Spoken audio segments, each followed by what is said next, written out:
जितना आपका पेन चल रहा है, जितना आपकी रफ कॉपी भर रही है, जितने आपने पेन खत्म कर दिए, जितने आपकी उंगली में यहाँ गड्ढे पड़ गए, that is directly proportional to your mathematics. ऐसे बैठकर और सामने वाले को मैथमेटिक्स सॉल्व करते हुए देखकर मैथमेटिक्स सॉल्व नहीं होती।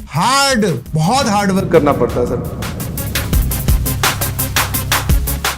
मैथ समझ में नहीं आती, दिमाग बंद हो जाता है क्वेश्चन देखते ही। Sir honestly this is a genuine doubt. दिमाग बंद हो जाता है बेटा, ऐसा तो कुछ होता नहीं है। आप ये देखिए कि क्वेश्चन कौन से टॉपिक से आया है, आपको उसमें समझ में आया कि नहीं आया, वो क्या बोल रहा है, एक बार वापस से रिपीट करें, नोट्स अच्छे से बनाएं। थोड़ी सी मेहनत लगती है बेटा, मैथ्स में थोड़ा दिमाग लगाना पड़ता है, नोट और प्रैक्टिस बहुत करनी पड़ती है, अलग अलग वैरायटी की क्वेश्चन। तो मैथ्स में ये बहुत फर्क पड़ता है कि चीजें लिखकर आपको कैसे दिखाई गई है। और जितनी बार आप प्रैक्टिस करोगे, आपको हर बार एक नया चेहरा मिलेगा सवाल का, आप उससे भिड़ोगे, आपके दिमाग में एक एक्सपीरियंस की लेयर इकट्ठी होगी, वो आपको आगे बढ़ने की हिम्मत देगी। आप सोच रहे हैं कि इसको केमिस्ट्री या फिर किसी भी थ्योरेटिकल सब्जेक्ट, केमिस्ट्री को नहीं ब्लेम कर रहा हूं, रियली सॉरी फॉर दैट, कि आप ऐसे सोच रहे हो कि पहले अच्छे से समझ लो सारा फिर मैं सवाल करूंगा। नहीं, यहाँ पे लर्निंग की प्रोसेस ही सवालों से होकर गुजरती है। मतलब सीखना ही शुरू आप सवाल से करोगे। और अगर आप जेईई मेंस की बात करो तो कम से कम आपके 15 सवाल सही होने चाहिए, दैट इज 15 into 4 60+ स्कोर आना चाहिए पर सब्जेक्ट, कि पहले मैं अच्छे से समझ लूं फिर मैं क्वेश्चन करूंगा, या फिर अगर मेरा नोट्स एकदम क्लियर है तो फिर मैं क्वेश्चन करूं या ना करूं, मेरा काम चल जाएगा। ऐसा आप मैथमेटिक्स को छोड़कर बाकी सभी सब्जेक्ट्स में कर सकते हैं। बट मैथ्स में लर्निंग ही आपकी तब स्टार्ट होती है जब आप क्वेश्चन करते हैं। जितना आपका पेन चल रहा है, जितना आपकी रफ कॉपी भर रही है, जितने आपने पेन खत्म कर दिए, जितने आपकी उंगली में यहाँ गड्ढे पड़ गए, that is directly proportional to your mathematics. ऐसे बैठकर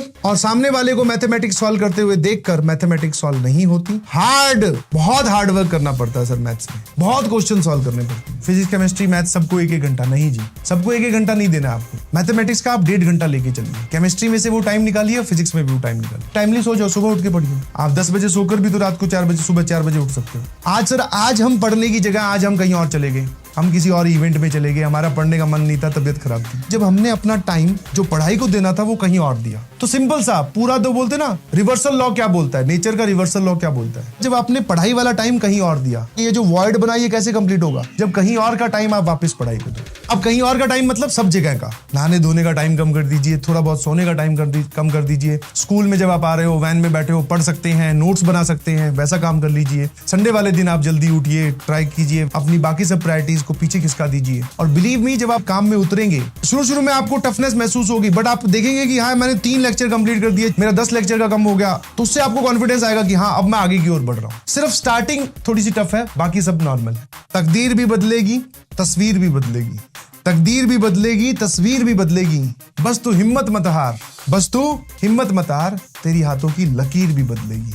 सटीक एकदम सीधा, तकदीर भी बदलेगी, तस्वीर भी बदलेगी, बस तू हिम्मत मत हार, तेरी हाथों की लकीर भी बदलेगी। आपको ऐसा लग रहा है कि सर IIT JEE हमारे रेंज से बाहर है, तो घबराइए नहीं, मेहनत कीजिए, अपने आप का कद इतना ऊंचा कर लो कि आपको IIT JEE का एग्जाम छोटा लगने लगे। And this is only because of hard work ये पॉसिबल है, अदरवाइज ये पॉसिबल नहीं है।